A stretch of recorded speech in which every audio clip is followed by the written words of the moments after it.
What? A big ball, man. Oh, great. Careful now. Now we're in trouble.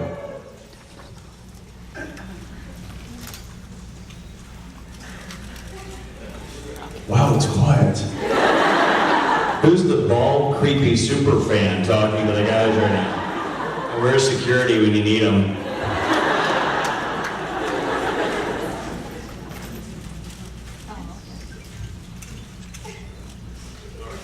All right, sounds good. Yes, that's All right, drinks are on Cliff.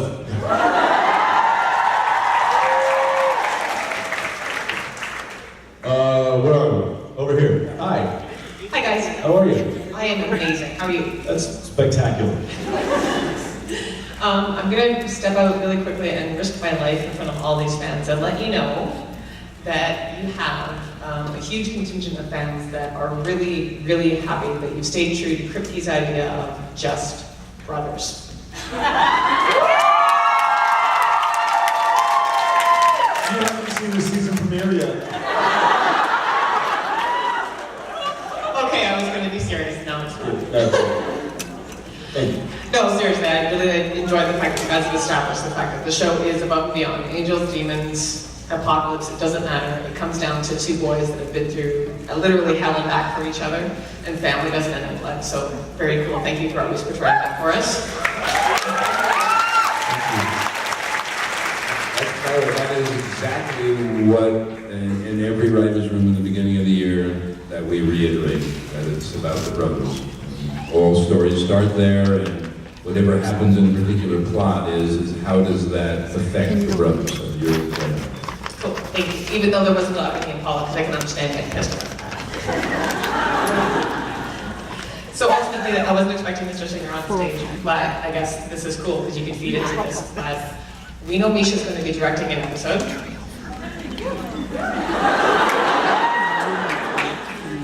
The show is basically jumped the shark so many times now that it's okay to let him, I suppose. He's also before I'll let him mentioned. know you said that. He's also mentioned a musical before.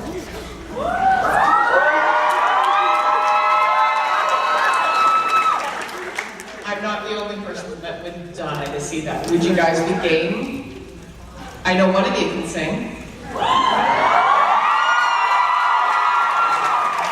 It's Jared, of course. You know what? Jared can sing. Oh, hey. He doesn't like to admit it, but you're damn right I can.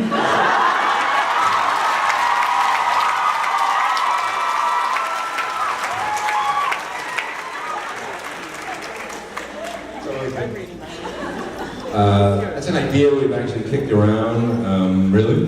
Oh shit. Really? Oh shit.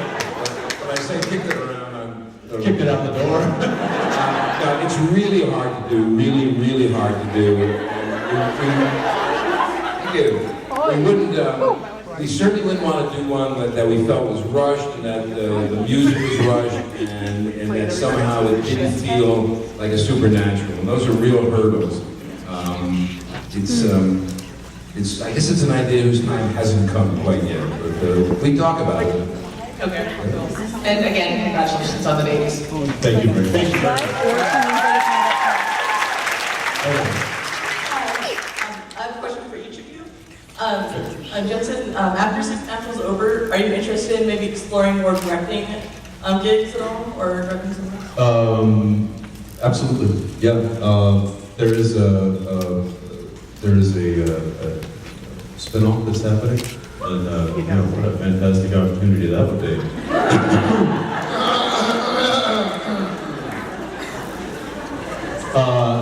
Yeah. Look, I've been very, very honored and thankful that these guys have given me the opportunity to direct as many as I have. And, I look forward to the opportunity to have more in the future, and if that includes a different show, I would be more than thrilled. So we'll see. Jared? So we all geek out over Supernatural. Is there something you really geek out over? There probably is. I did geek out over Pearl Jam. We got some guys in. It turns out I think Jen was pregnant at the time too, and she wasn't. We got backstage tickets to Pearl Jam, and they were in Vancouver like 2 years ago. And we're walking, their publicist, I guess, is a fan of the show. They're like, listen, if the boys want to come by and hang out in the green room, whatever, or give them a beer and let them hang out. It's like, cool.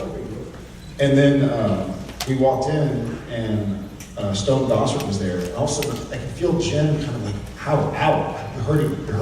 I'm like, what? She's like, you're squeezing the shit out of my hand. What's wrong? I was like, sorry, Stone Gossard's right there. And like, my buddies walked by, totally. I mean, I grew up the grunge scene, and I think Pearl Jam, like Eddie Vedder specifically, just a big fan. He's done so much for charity. He fanned out. I did. He fanned out to the point where I walked up to him and I'm like, "You're embarrassing me." And I kind of went like, oh man, I always hoped I wouldn't react like that.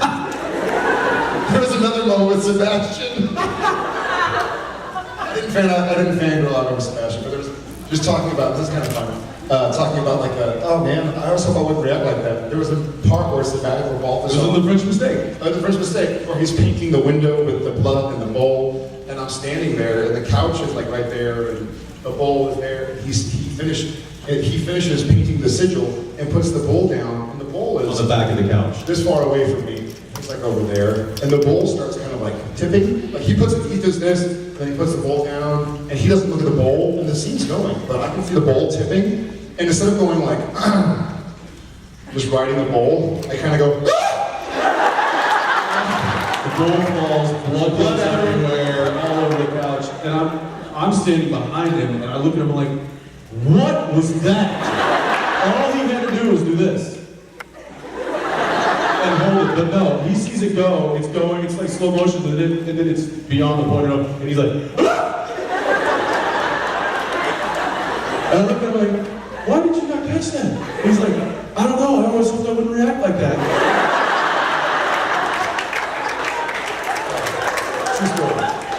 You had a question for Bob? What was the most challenging story arc that you worked on in Supernatural? I think the most challenging, and from what I can get of fan reaction, I think the whole thing with the Leviathans was hard for us. We had a really great ending the year before, and Dean was stuck in purgatory, and we thought that was really cool. And then when we got into the room, we said, okay, what now do we do? And breaking that storyline was probably the toughest one we had. It didn't feel in the moment like a natural progression. We were happy with a lot of that season, but I don't think any of us who were involved would have said, well, it's our best season. So sometimes you write yourself into a corner, and it's a little tough to get out of. So that was the most challenging. I mean, I liked the year, but I certainly think I liked last year a lot better, and I think what we're doing this year is really exciting. The thing about Jared, thank you. The thing about Jared is, when we're talking about something as silly as just a bowl tipping, is that whenever we have a scene which there has to be some physicality on Jared's part, we always make sure to tell the guys that build the sets, you got to really brace this hard, you got to put triple, because he can break anything. Jared, yeah, he does. Yeah, Jared slammed that door, and the door flies off its hinges, and so, but a bowl is scary. That's true. It's something, yeah. Thank you, Bob. That's true. Thank you. Thank you. Yes.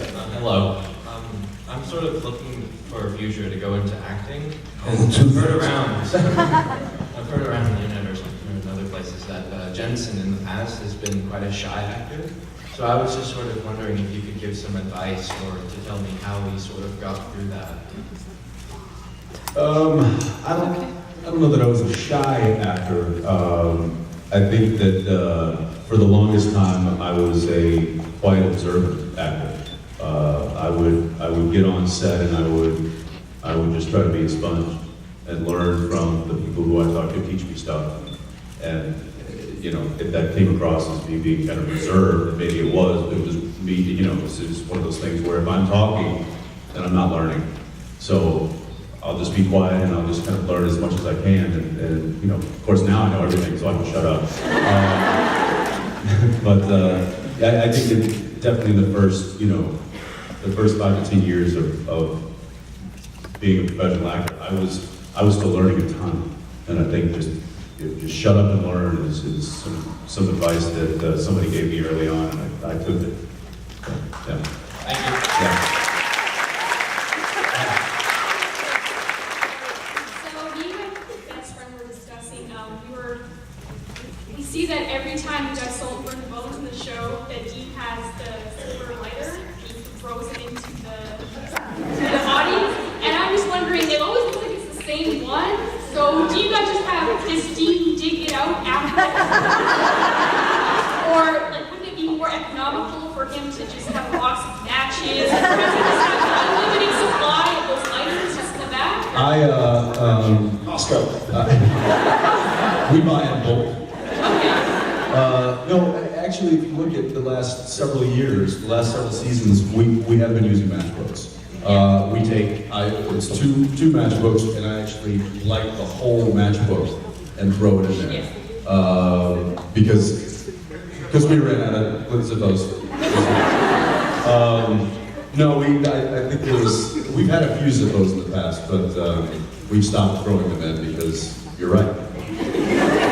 That would make sense. All right, Japs, I'm going on stage now because I know there's some auctioning that needs to be done. Yeah, we talked to you guys. We're gonna to kind of lead into it. One of the things we have a lot of members of the crew and production staff here, and one of the things we always talk about for us, we get to see you guys almost a dozen times a year, you know. So it's wonderful. Some of you, Lots of them. but one way or another, we get to get in a room with hundreds of people who are really passionate about the show.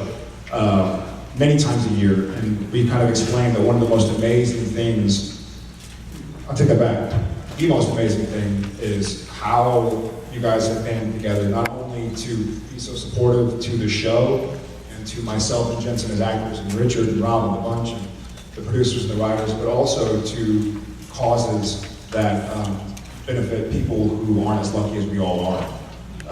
That having been said, we obviously always do a charity auction of sorts through creation. And this year Bob had an idea and he wanted to auction some stuff off for charity. We told him there are no more supportive people than you bunch to make sure that Supernatural does good work. So I'll let kind of Bob take it from here and he can explain what's going on. My wife and I and her, she's on the board of directors of this nonprofit, and it's called Death Penalty Focus. Politically, some of you may not agree with this, but basically it's an anti-death penalty group that works. It started in California, and it's now gone countrywide, and we're having really good effect throughout the country.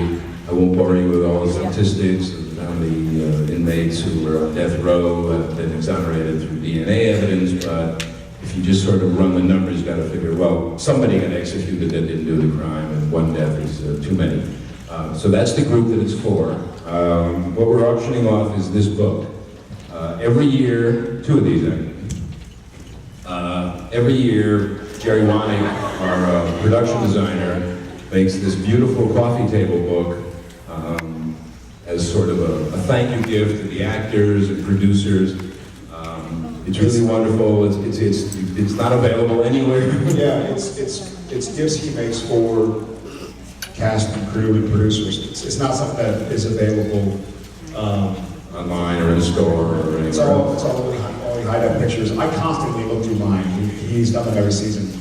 And it's great. It's a great kind of history. And the pictures are of the sets that he's designed. And a lot of it's behind the scenes. Some are during blocking and some are during shooting. But these beautiful high-def pictures, these books are unavailable unless you are a member of the Supernatural cast and crew. Unless Jerry gives it to you personally.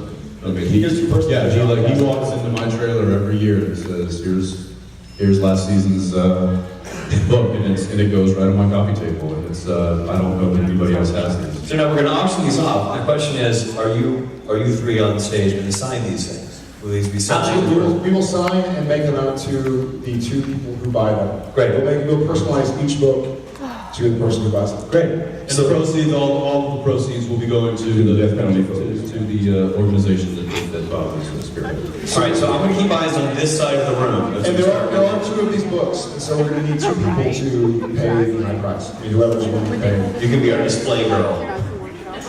Wow. You missed your call.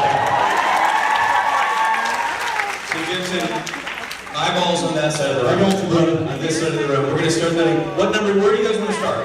What number makes you, where do we want to start this thing? Anybody want to make an offer? The dress is a little classy for that. I got $100 over here. $100. 500 over there. So we're going to go big. 150, 150, 150. We want to say 150, 200 right here. 200. I see 300 over there. 300. 350. 500 here. 500. We have 500. We have 550. What do you got? 600. We got 600 over here. Hey, no, I got 600, 600, 600. I was waiting for that. 800. 800.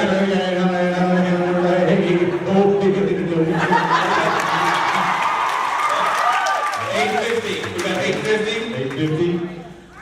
Not 900. 900. Do I hear that? What do you got? Do I hear that? $1,000 over here, guys. 1,000. 1,100. Do we have 1,100? We have 1,100 here. $1,100. We got 1,100. We have 1,100 over here. 1,100. If y'all stop yelling, y'all can hear them. Should we have 1,200? How do you know I'm not bidding? 1,200. We have a bid for 1,200. 1,300. We got 1,300. 1,300. Do we have 14? We have 1,400 here in the front. We have 1,500 back here. 16. Amazing. We have 1,600. We have a 1,700. 1,700. 1,800. We're at 1,800. She has 2 fingers on That it. took my whole trip. $2,000. $2,000. I could $2,000. my friends up here said I could 2,100. actually go make this dress work. 2,100. 2,100. So just, I think let's a brief pause. Brief pause. That's your dog underwear company, right? This is for one book, Right. So then, are we going to have another auction for the second book, or is it just the person? We're going to have a price match. We'll have a price match. Do we have 2 people that are willing to pay 2? Well, that's what I'm wondering. So we have someone who's willing to pay 2,100 right here for one book, and 2,100 right here. Do we have somebody who's willing to pay more than $2,100 for one of these books? One of a kind? She wants her inheritance. She's not letting her mother to bid. What? Somebody tackle her. So we're at 2,100. We're at 2,100. $2,100. 2,200. 2,200 here. We have a 2,200. 2,300. 2,300 here. $2,400. 2,400 over there. That's at 2,500. 2,500 here. 2,600. 26. Right here. 2,600. 20. What do you got? 3,000. $3,000. Oh, we got real boys. We got $3,000. 3,200. $3,200. 3,200. You got a couple of people over there. 3,200. 3,200 as well. 3,300. 3,300. $3,300. 3,500. Wait, 3,400. 3,400. 35 here. 35 here. 36. 37. 38. No, they got a couple over there. Maybe we should,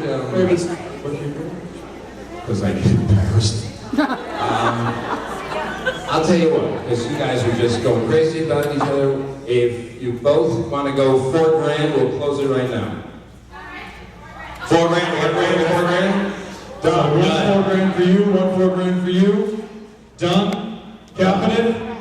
Right? Anybody else wanna? Hit the gavel. He offered the cap. We're capping it. Congratulations. We have Congratulations.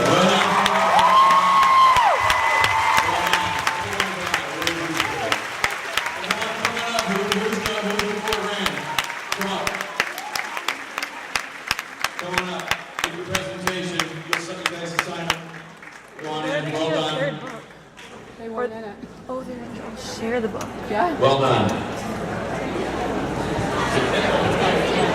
Two of them are sisters. Okay, so they're gonna share the book. We also have, before everybody, Hey, Bob, just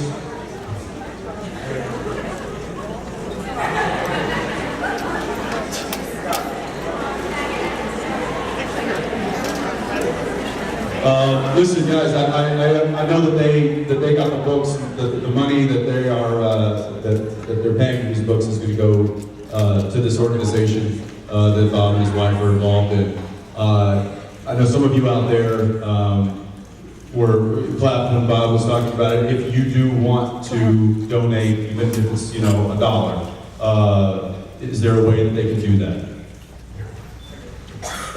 Yes. The name of the organization is, if anyone wants to pull their pens out and put their recorders on, it's called Death Penalty Focus. It's 5 3rd Street, San Francisco, California, 94103. Attention, Virginia.